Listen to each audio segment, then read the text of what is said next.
नमस्कार, मी मनीषा जयप्रकाश. आपण पाहत आहात लोकसंदेश न्यूज. पाहूया आजच्या सविस्तर घडामोडी.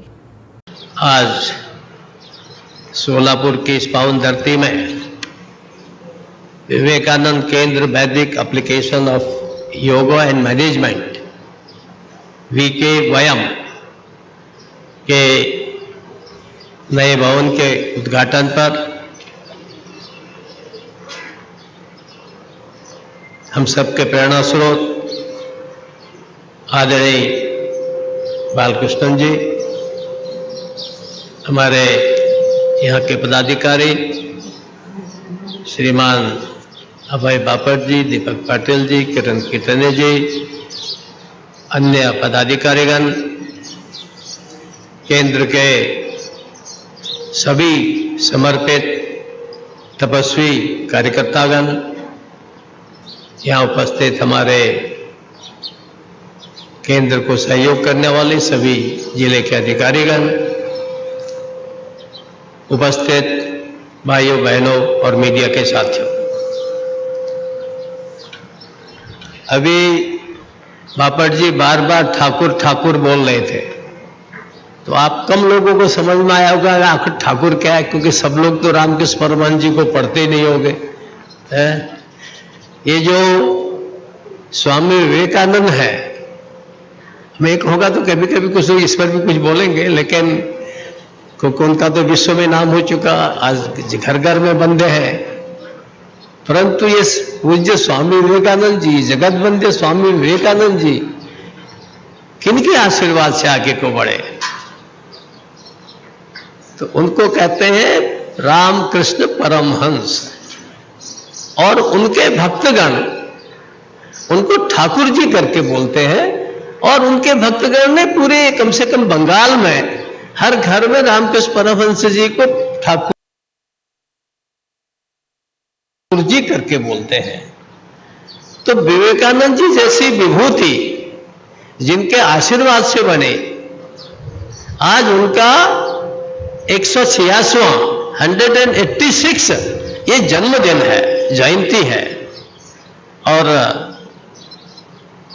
मुझे लगता है कि आपने जितने परिश्रम से, जितने निष्ठा से यहां पर वीके वयम का निर्माण किया है, केंद्र का निर्माण किया है, उसके उद्घाटन के लिए ठाकुर जी की जयंती से बढ़िया दिन शायद हो भी नहीं सकता था.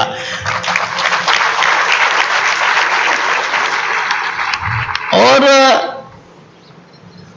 सबसे अच्छा यह है कि ठाकुर जी की कृपा से, आशीर्वाद से स्वामी जी ने जो इतना यश प्राप्त किया, अमर हो गए, हम सब लोगों का मार्गदर्शन कर रहे हैं.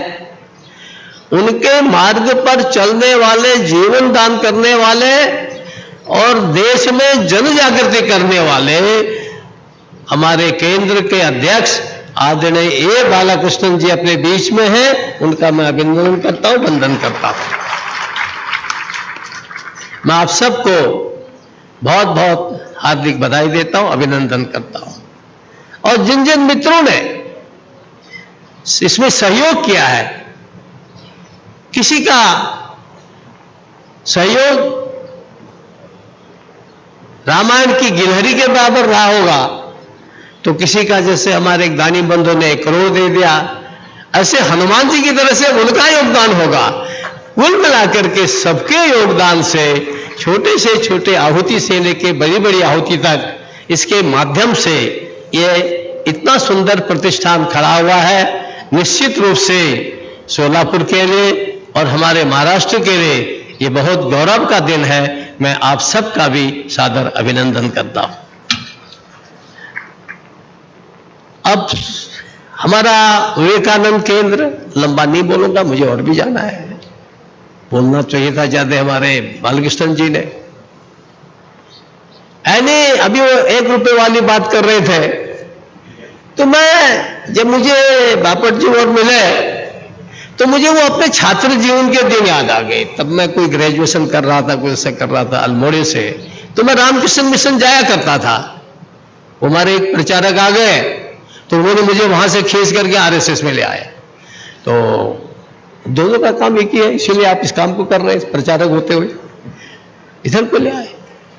परंतु चूंकि एक बार रामकृष्ण मिशन की ओर जाओ, स्वामी विवेकानंद को पढ़ो, तो फिर उसके बाद ऐसा लगता है कि नहीं, वही काम बहुत श्रेष्ठ है, क्योंकि उनका जीवन इतना प्रेरणादायी है कि बार बार पढ़ने की, करने को तो मनुष्य जो है विवश होकर के जो करता है उसका पता भी नहीं रहता, तो इसलिए, लेकिन वो प्रेरणादायी जीवन है। और तब मुझे याद आया कि हम छात्र थे कॉलेज के, और एक एक रुपया इकट्ठा करके इसके लिए कलेक्शन करते थे। मैं लंबा नहीं जाऊंगा, परंतु मेघनाथ जी को मैंने प्रत्यक्ष सुना है, और इतने स्पष्ट थे। हम लोग संघ के शिक्षा वर्ग में रहते थे, 150-200 लोगों को खड़ा कर देते थे, बोलो अपना नाम बोलो, और फिर उसके बाद कहते थे अच्छा 150-200 लोगों में से जिसको लगता है कि मेरा नाम भूल गए एक नाम, तो वो हाथ खड़ा करो।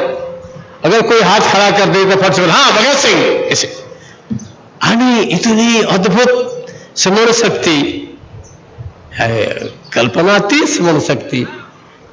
तो ऐसे एक समर्पित, अभी वो एक व्यक्ति एक ध्येय, one man one mission, you are talking about this ना, अभी वन मैन वन मिशन वो तब भी बोलते थे अपनी संघ के शिविरों में हम लोगों को, अरे भाई दुनिया भर इधर उधर भटकता है, एक कोई काम करो ना, उसको आगे बढ़ाओ। तो जब सेंट जेवियर रॉक को, यानी जो हमारी कन्याकुमारी का स्थान है इतिहास में, पुराणों में, गाथाओं में, उसको परदेशी आए, उसको सेंट जेवियर रॉक बोल दिया। आप कल्पना करके उस समय सब विरोधी, लेकिन कैसे उन्होंने, मैं लंबा नहीं जाऊंगा, जरूर आप पढ़ेगा उसको क्योंकि समय बहुत चाहिए उसके लिए, कैसे कितनी अद्भुत हम लोग देखते थे तो हमारी